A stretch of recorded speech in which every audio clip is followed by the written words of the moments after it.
ఉద్యోగం కోసం చూస్తున్నారా? ఓం శక్తి ప్రైవేట్ లిమిటెడ్ కంపెనీలో మార్కెటింగ్ జాబ్స్ 20,000 నుంచి 30,000 వరకు జీతం ఉంటుంది. సంప్రదించండి.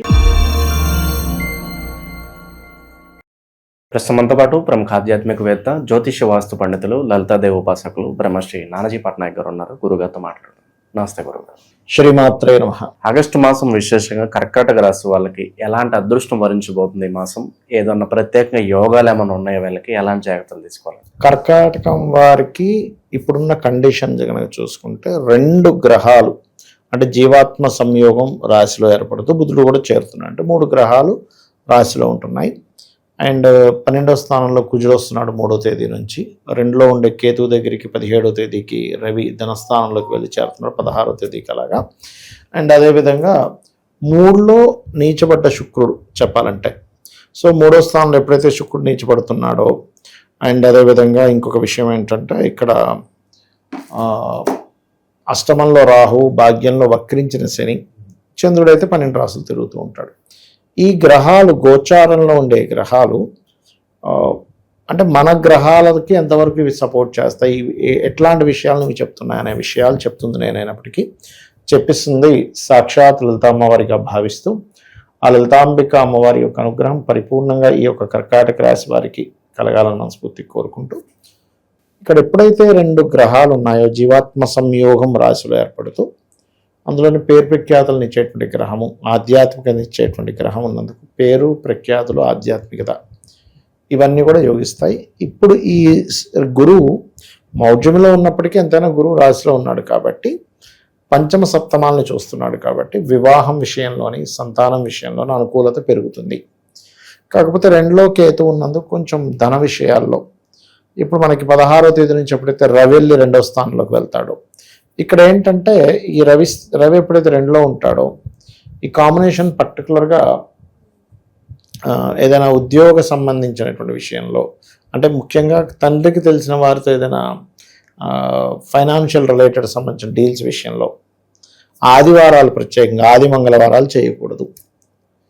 శుక్రవారాలు ఎటువంటి అగ్రిమెంట్స్ రాయకూడదు. ఇప్పుడున్న గ్రహస్థితి శుక్రుడు నీచంలో ఉన్నాడు కదా, వీళ్ళకి ఎప్పటి నుంచో ఒక వాహనం అమ్మేద్దాము, లేకపోతే గృహం తీసేద్దాం అనుకునేటువంటి వారికి ఇప్పుడు సరైన సమయం.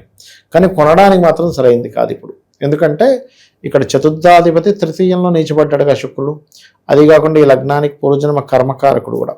అందుకని ఈ సమయంలో అంటే ఒక 1 రోజుల పాటు ప్రాపర్టీ జోలికి, వాహనం జోలికి వెళ్ళకూడదు. అమ్మేస్తే మంచిది. అంటే అమ్మేద్దాం, పాత పడిపోయింది తీసేద్దాం అనుకుంటున్నాం, దానికి అనుకూలిస్తుంది చెప్పాలంటే.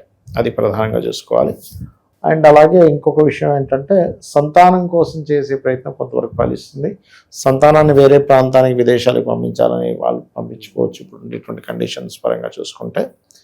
అండ్ కొద్దిగా ఇష్టపడిన వారిని వివాహం చేసుకోవాలనే ప్రక్రియ కొంచెం స్ట్రెస్ ఉన్న, అంటే కొంత ఒత్తిడి, గొడవలు అయ్యి ఇష్టపడిన వారిని వివాహం చేసుకోవడం అనేటువంటిది జరుగుతుంది. కాస్త వాహనం మీద వెళ్ళేటప్పుడు కూడా అతి వేగం పనికిరాదు. అందులో ముఖ్యంగా శుక్రవారాలు, శనివారాలు అసలు వేగం పనికిరాదు. అందులో ముఖ్యంగా 9వ స్థానంలో శని వక్రించాడు కాబట్టి డయాగ్నోటిక్ రిలేటెడ్ అంటే ఏదైనా రీసెర్చ్ రిలేటెడ్ ఇట్లాంటి వాటిల్లో ఉద్యోగ ప్రయత్నాలకి బాగుంటుంది. కానీ జనరల్ వాటికంటే కూడా చూసుకోవాలంటే ఇక వీరికి ఉద్యోగంలో వేరే ప్రాంతానికి వెళ్ళడమే మంచిది. ఎందుకంటే దశమాధిపతి ఎలాగో 12వ స్థానంలో ఉన్నాడు కాబట్టి శత్రుక్షేత్రంలో ఉన్నాడు కాబట్టి ఉద్యోగంలో కాస్త శత్రువుల యొక్క ఇది కొంచెం పెరుగుతూ ఉంటుంది. ఈ విషయంలో కొద్దిగా జాగ్రత్తగా ఉండాలి. కాకపోతే ఏంటంటే ఇక్కడ వీరికి లగ్నంలో ఎప్పుడైతే గురువు ఉన్నాడో గురుబలం ఒక రకంగా రాశిలో ఉండేటువంటి జీవాత్మ సంయోగం అనేటువంటిది శత్రువులు ఉన్న ఏదైనా తట్టుకునే శక్తి కూడా అదే రేంజ్లో ఉంటుంది ఈ టైంలో వీరికి. నిరుద్యోగులకి శుభవార్త అందడానికి ఎంత సమయం పట్టొచ్చు అంటారు గురుగారు? నిరుద్యోగులకు శుభవార్త అంటే ఒకటండి, ఇప్పుడు దశమాధిపతి వ్యయస్థానంలో నీచంలో ఉన్నాడు. నీచంలో అంటే 12వ స్థానంలో ఉన్నాడు. నీచ గ్రహాన్ని చూస్తున్నాడు. ఇక్కడ వీళ్ళు మార్కెటింగ్ రంగాల్లోకి వెళ్ళడము, వేరే ప్రాంతాలకు వెళ్ళి ఉద్యోగం ట్రై చేసుకుంటే ఖచ్చితంగా శుభవార్త వింటారు. ఉన్న ప్లేస్లోనే మీకు శుభవార్త రావాలంటే రాదు వీరికి. ఆ ట్రై చేయడం కూడా బుధవారాలు, మంగళవారాలు ఎక్కువగా ట్రై చేసుకోవాలి.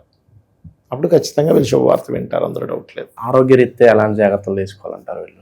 ఆరోగ్య విషయంలో అంటే ఇప్పుడు గురువు ఎలాగో రాశిలో ఉన్నాడు, శుక్రుడు కొంచెం ఇది ఉన్నాడు కాబట్టి వీళ్ళకి ఏదైనా భుజాలకు సంబంధించిన పెయిన్స్ కానీ, థైరాయిడ్ రిలేటెడ్ ఉంటాయి సార్, అంటే కొన్నిసార్లు వాళ్ళకి హార్మోనియల్ రిలేటెడ్ ఇష్యూస్ రావడం ఇట్లాంటివి ఉంటాయి. బట్ పెద్ద పెద్ద హెల్త్ ఇష్యూస్ ఏం చూపించట్లేదు వీరికి. So don't worry. సో గ్రహస్థితి బట్టి ఈ మాసం వీళ్ళు ఎలాంటి పరిహారాలు చేసుకోవాలి గురుగారు? వీళ్ళు ఎప్పుడైనా సరే సుబ్రహ్మణ్యేశ్వర స్వామి ఆరాధన చేసుకోవడం మంచిది. అండ్ లలితా సహస్రనామాలు వినడం మంచిది. వీరు చెప్పాలంటే వినడం అనేటువంటి చాలా మంచిది. అండ్ పితృదేవత ఆరాధన కూడా మంచిది వీరికి ఇప్పుడుండే కండిషన్ పరంగా. ఎందుకంటే 9లో ఉండే గ్రహం వక్రించింది కదా, అందుకని. గురుగారు, ఆగస్టు 13 నుంచి మనకి శ్రావణ మాసం ఉంది. మరి ద్వాదశ రాశులందరికీ కూడా విశేషంగా అన్ని విధాలా కలిసి రావాలంటే ఎలాంటి పరిహారాలు చేసుకోవచ్చు అంటారు ఈ మాసంలో? శ్రావణ మాసంలో వెంకటేశ్వర స్వామి యొక్క ఆరాధన చేసుకోవడం చాలా మంచిది. వెంకటేశ్వర స్వామి సుప్రభాతంతో నిద్రలేవడం, విష్ణు సహస్రనామాలు వినడం.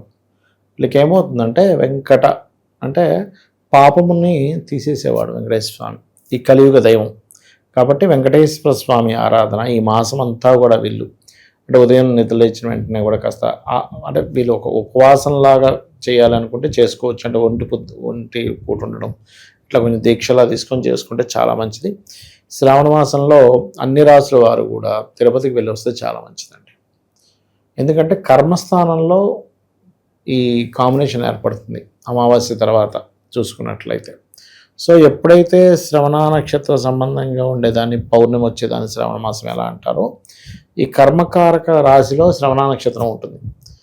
ఈ కర్మ మనకు తగ్గాలి అంటే ముందుగా పూర్వజన్మ కర్మ దగ్ధం అవ్వాలి. పూర్వజన్మ దగ్ధం అయ్యేటువంటి వాటిలో కొన్ని విధానాలు ఈ కలియుగంలో వెంకటేశ్వర స్వామిని ఆరాధించడము, లలిత చదువుకోవడము, సూర్య నమస్కారాలు చేసుకోవడం, అంటే సూర్య ఆరాధన చేయడము, లేకపోతే ఏదైనా క్షేత్రానికి వెళ్ళి అక్కడ ఏదైనా సేవ చేయడం చేస్తూ ఉండాలి. ఇవే ముఖ్యంగా చెప్పాలంటే. అయితే ఇది కేవలం చాలామంది ఏమనుకుంటారంటే శ్రవణ నక్షత్రం వాళ్ళకి మాత్రమే పనిచేస్తుంది అనుకుంటారు. అలా ఏం లేదు, అందరికీ కూడా ఈ యొక్క ఫలితం అనేటువంటిది వస్తుంది, అందులో ఎటువంటి సందేహం లేదు. ఇంకా వీలైతే కనుక శివాలయం ఏదైనా ఉన్నట్లయితే శివుడికి పాలతో అభిషేకం చేసి వెంకటేశ్వర స్వామి ఆరాధన చేసినట్లయితే కూడా చాలా బాగుంటుంది. మనకి గోశాలకు వెళ్ళి గోవులకి బెల్లము పదార్థాన్ని తినిపించడము చాలా మంచి ఫలితాలు ఇస్తుంది శ్రావణ మాసంలో. అండ్ అదేవిధంగా మనకి సర్వసాధారణంగా ఏంటంటే తులసి మరియు పుష్పాలతో వెంకటేశ్వర స్వామిని అర్చిస్తే చాలా మంచిది ఈ మాసంలో. చాలామంది ఏం చేస్తుంటారంటే ఈ శ్రావణ మాసంలో వెంకటేశ్వర స్వామి యొక్క ఆరాధనతో పాటు ఈ 30 రోజులు కూడా తులసి మొక్క దగ్గర దీపారాధన చేస్తారు. దీనివల్ల కలిగే ఫలితాలు ఏంటంటే రోగ భయము నశిస్తుంది. శ్రావణ మాసంలో ఇంకా చెప్పాలంటే నదిలో దీపాలు వదలడం మంచిది. మరియు అదేవిధంగా బియ్యపు పిండి ఉంటుంది, బియ్యపు పిండితో ఒత్తులు అంటే బియ్యపు పిండితో మన కుందుల్లా తయారు చేసి వాటిలో దీపాలు పెడతారు శ్రావణ మాసంలో ప్రత్యేకంగా. అవి కూడా చాలా మంచి ఫలితాలు ఇస్తుంది.